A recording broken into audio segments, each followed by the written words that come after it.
নমস্কাৰ বন্ধু বান্ধৱীসকল, আপোনালোকক স্বাগতম জনাইছোঁ জ্ঞান সম্প্ৰসাৰ ইউটিউব চেনেলটোলৈ। আজি আপোনালোকৰ মাজলৈ কেইটামান মিক্স জিকে কুৱেশ্যন লৈ আহিছোঁ। তো বলক কুৱেশ্যনকেইটা আলোচনা কৰোঁ। প্ৰথম কুৱেশ্যনটো হ'ল 2022 চনৰ পদ্মশ্ৰী সন্মান কিমানজন ব্যক্তিক প্ৰদান কৰা হৈছে? তো ইয়াতে চাৰিটা অপশ্যন দি আছে। তাৰে এ নম্বৰটো শুদ্ধ হ'ব 107জন ব্যক্তি। তো 2022 চনৰ পদ্মশ্ৰী সন্মান দিয়া হৈছিল 107জন ব্যক্তিক। ভাৰতৰ কোনখন ৰাজ্যই ৰাজ্যিক OBC আয়োগ গঠন কৰে? তো ভাৰতৰ কোনখন ৰাজ্যই আমাৰ ৰাজ্যিক OBC গঠন কৰিছিল? ইয়াৰে ডি নম্বৰটো শুদ্ধ হ'ব অসম। আমাৰ অসম ৰাজ্যখনে ৰাজ্যিক OBC আয়োগ গঠন কৰিছিল। 8বাৰ এছিয়ান বিলিয়াৰ্ডছ চেম্পিয়নশ্বিপ বিজয়ী প্ৰথম খেলুৱৈজন কোন? তো ইয়াতে চাৰিটা অপশ্যন দিয়া আছে। তাৰে বি নম্বৰটো শুদ্ধ হ'ব পংকজ আদৱানী। পংকজ আদৱানী আছিল 8বাৰ এছিয়ান বিলিয়াৰ্ডছ চেম্পিয়নশ্বিপ প্ৰথমজন খেলুৱৈ। 2022 চনৰ ইণ্ডিয়ান ছুপাৰ লীগ ISL খিতাপ কোনটো টিমে অৰ্জন কৰিছিল বা কৰে? তো ইয়াতে চাৰিটা অপশ্যন আছে। তাৰে বি নম্বৰটো শুদ্ধ হ'ব হায়দৰাবাদ FC। হায়দৰাবাদ FCয়ে 2022 চনৰ ইণ্ডিয়ান ছুপাৰ লীগ খিতাপ অৰ্জন কৰে। পদ্মভূষণ লাভ কৰা প্ৰথম পেৰা এথলেটিক্স খেলুৱৈজন কোন? তো আমি সকলোৱে জানো আমাৰ পদ্মভূষণ লাভ কৰা প্ৰথম পেৰা এথলেটিক্স। ডি নম্বৰটো শুদ্ধ হ'ব দেবেন্দ্ৰ ঝাঝৰিয়া। দেবেন্দ্ৰ ঝাঝৰিয়া হ'ল প্ৰথম পদ্মভূষণ সন্মান লাভ কৰা খেলুৱৈ। T20 sport star of the year সন্মান কাক প্ৰদান কৰা হৈছে? তো এইটো আমি সকলোৱে জানো আমাৰ গ'ল্ড মেডেলিষ্ট নীৰজ চোপ্ৰা এইটো লাভ কৰিছিলে। তো ইয়াৰে বি নম্বৰ অপশ্যনটো শুদ্ধ হ'ব নীৰজ চোপ্ৰা।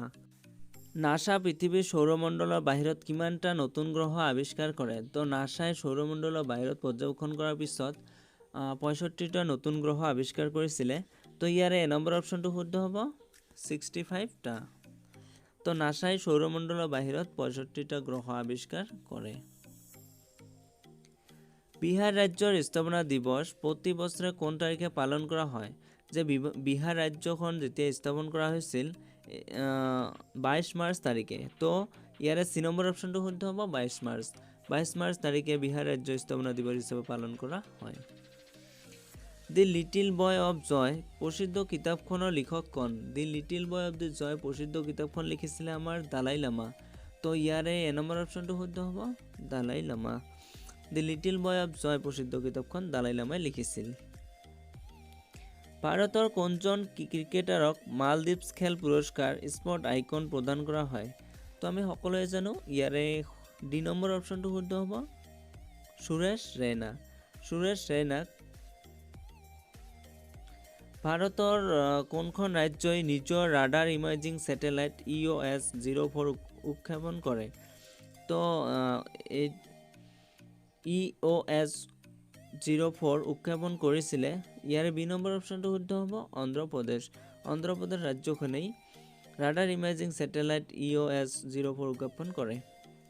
কোনখন দেশক পৃথিৱীৰ আটাইতকৈ গৰম দেশ বুলি কোৱা হয়?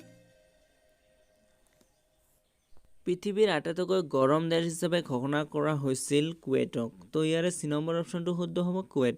কুৱেইট হ'ল পৃথিৱীৰ আটাইতকৈ গৰম দেশ। পুষ্কৰ সিং ধামী কোনখন ৰাজ্যৰ 12তম মুখ্যমন্ত্ৰী হিচাপে শপত গ্ৰহণ কৰে? তো ইয়াৰে এ নম্বৰ অপশ্যনটো শুদ্ধ হ'ব উত্তৰাখণ্ড। পুষ্কৰ সিং ধামীয়ে উত্তৰাখণ্ড ৰাজ্যৰ মুখ্যমন্ত্ৰী হিচাপে শপত গ্ৰহণ কৰিছিল। ইয়াৰে এ নম্বৰ অপশ্যনটো শুদ্ধ হ'ব। ৰমেশ চন্দ্ৰ লাহোটি মৃত্যু হয় তেওঁ ভাৰতৰ কিমান সংখ্যক মুখ্য ন্যায়াধীশ আছিল? তো ৰমেশ চন্দ্ৰ লাহোটি আছিল আমাৰ ভাৰতৰ মুখ্য ন্যায়াধীশ। তো তেওঁ আছিলে 35 নম্বৰ চিফ জাষ্টিচ। তো ইয়াৰে ডি নম্বৰ অপশ্যনটো শুদ্ধ হ'ব। কাৰ্বন নিৰপেক্ষ কৃষি পদ্ধতি CNFM খেতি কৰা ভাৰতৰ প্ৰথমখন ৰাজ্য কোনখন? তো আমাৰ ভাৰতৰ প্ৰথমখন ৰাজ্য হ'ল কেৰেলা। কেৰেলাই হ'ল CNFM পদ্ধতিত খেতি কৰা প্ৰথমখন ৰাজ্য। তো ইয়াৰে ডি নম্বৰ অপশ্যনটো শুদ্ধ হ'ব। বিশ্ব বতৰ বিজ্ঞানী দিৱস হিচাপে কোন তাৰিখে পালন কৰা হয়? তো বিশ্ব বতৰ বিজ্ঞানী দিৱস হিচাপে আমি পালন কৰোঁ ইয়াৰে চি নম্বৰ অপশ্যনটো শুদ্ধ হ'ব 23 মাৰ্চ। 23 মাৰ্চ তাৰিখে বিশ্ব বতৰ বিজ্ঞানী দিৱস হিচাপে আমি পালন কৰোঁ। ৱৰ্ল্ড এয়াৰ কোৱালিটি ৰিপৰ্ট অনুসৰি বিশ্বৰ অধিক প্ৰদূষিত দেশ কোনখন? মানে ৱৰ্ল্ড এয়াৰ কোৱালিটি যিটো ৰিপৰ্ট কৰিছিলে সেইখনৰ ভিতৰত ইয়াৰ চি নম্বৰ অপশ্যনটো শুদ্ধ হ'ব বাংলাদেশ। বাংলাদেশেই হ'ল ৱৰ্ল্ড এয়াৰ কোৱালিটি ৰিপৰ্ট অনুসৰি প্ৰদূষিত দেশ। 2022 চনৰ স্পৰ্ট ষ্টাৰ অৱ দি ইয়াৰ মহিলা সন্মান কাক প্ৰদান কৰা হৈছিলে বা প্ৰদান কৰা হয়? তো ইয়াৰ চি নম্বৰ অপশ্যনটো শুদ্ধ হ'ব মীৰাবাই চানু। আমি সকলোৱে জানো মীৰাবাই চানু 2022 চনৰ sport star of the year সন্মান লাভ কৰিছিলে। ভাৰতৰ ভাগ্য বিধাতা মহোৎসৱ কোনখন চহৰত আয়োজন কৰা হয়?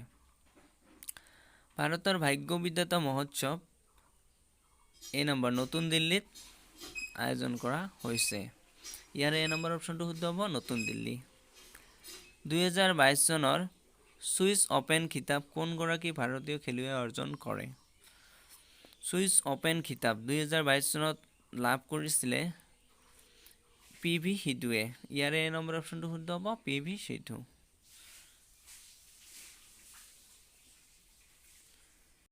এণ্টাৰ্কটিকা মহাদেশত ভাৰতৰ প্ৰথম গৱেষণা কেন্দ্ৰ কেতিয়া স্থাপন কৰা হৈছিল? যে আমাৰ যিখন এণ্টাৰ্কটিকা মহাদেশ আছে তাত আমাৰ ভাৰতৰ এটা গৱেষণা কেন্দ্ৰ স্থাপন কৰা আছে, সেইটো স্থাপন কৰিছিলে 1988। তো ইয়াৰ বি নম্বৰ অপশ্যনটো শুদ্ধ হ'ব 1988, 1988 চনত। ধন্যবাদ বন্ধু বান্ধৱীসকল, ভিডিঅ'টো ভাল লাগিলে লাইক কৰিব, শ্বেয়াৰ কৰিব আৰু চেনেলটো ছাবস্ক্ৰাইব কৰিবলৈ নাপাহৰিব। ধন্যবাদ।